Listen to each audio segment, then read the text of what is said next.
सारथी संस्थेमार्फत ज्या योजना बंद आहेत, ज्या सुरू करावं असं तुम्हाला कायमस्वरूपी वाटतंय,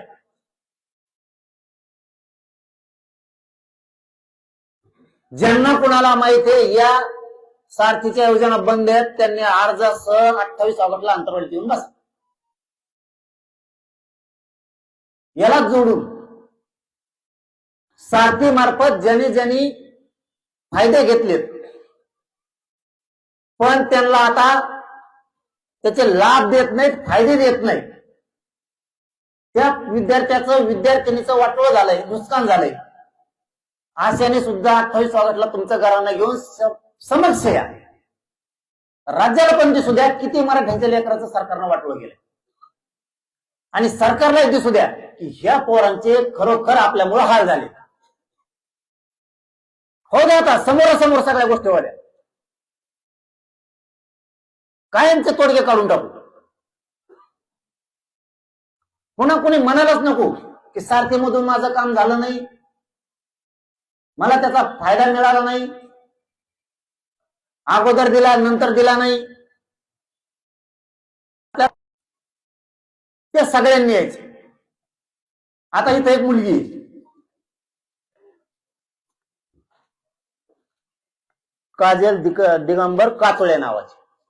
तिचे वडिलांनी आत्महत्या केली मराठा आरक्षणासाठी. हा, 4 मुली आहेत त्या, 3 मुली 1 मुलगा, 4 मुलं आहेत. हे म्हणतात आम्ही घरपोच नोकऱ्या दिल्यात, आणखीन या मुलीला नोकरी सुद्धा दिली. हे फडणवीस साहेब तुमचं काम का? परत म्हणू नका टार्गेट करतोय, टार्गेट नाही करत. माझ्या समाजाच्या समस्या मांडतोय मी.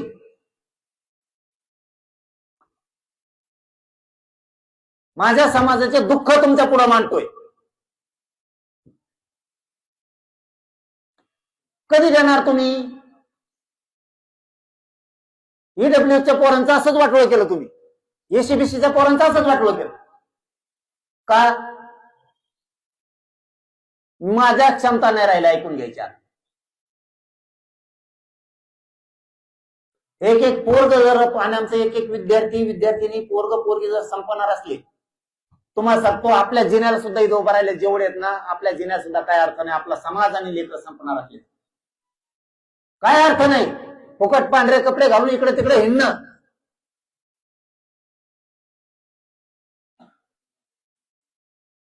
एक दोन अंगठे हातात घालणं हिंडणं, काय त्या फुगीरपणात उपयोग नाही तुमच्या. तुमचं लेकरू जर वनवन भटकायला लागले नोकरीसाठी आणि भिकारीसारखं 4 जणांच्या दारात जर उभारणार असलं तर मराठ्यांना तुमच्या कष्टाला काय चीज नाही. तुम्हाला कोण फसवतं ही शोधला पाहिजे तुम्ही. भला आपला पक्ष असला तर चुकीला चुकच म्हणायचं शिका जातील. जी जात असं शिकली चुकीला चूक म्हणायची, ती जात सुधारली.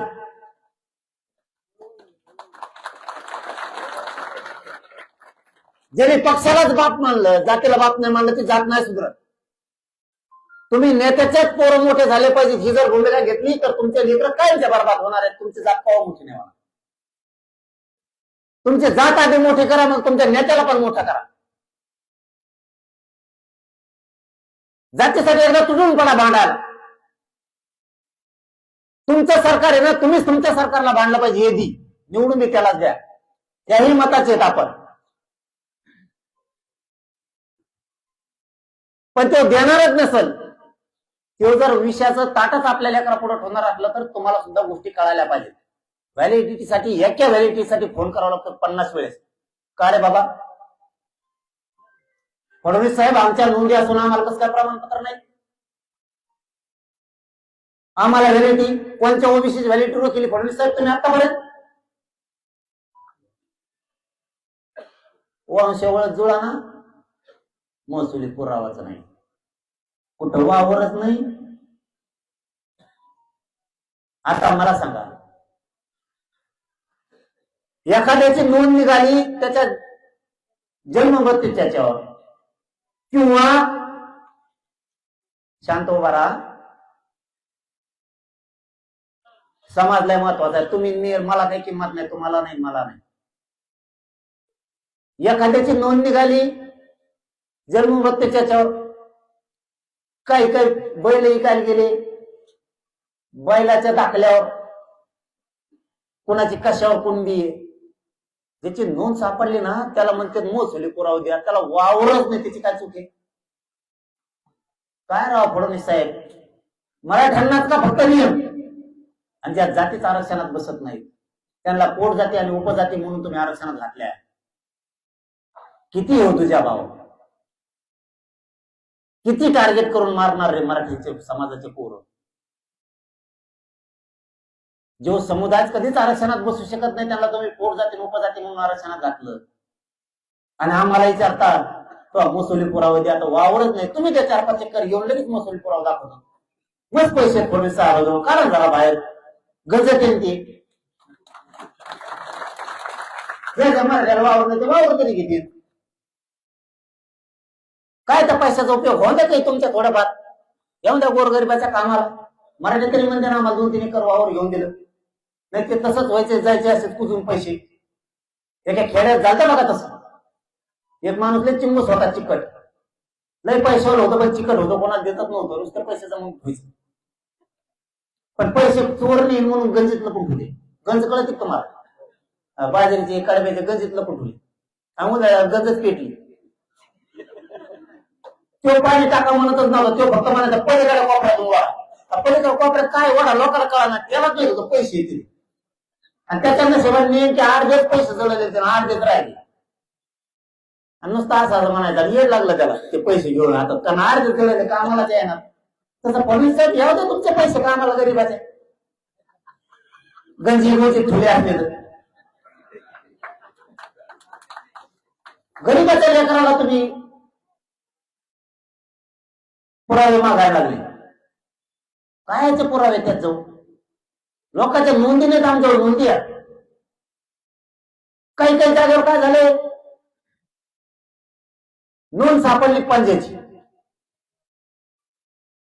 थोडं पुढं आलं लगेच त्याचा नातू लागतो वंशवळी, नातवाला जमीनच नाही राहिली, ते म्हणते तो आपण झाला पुरावा, त्यांनी ही केली.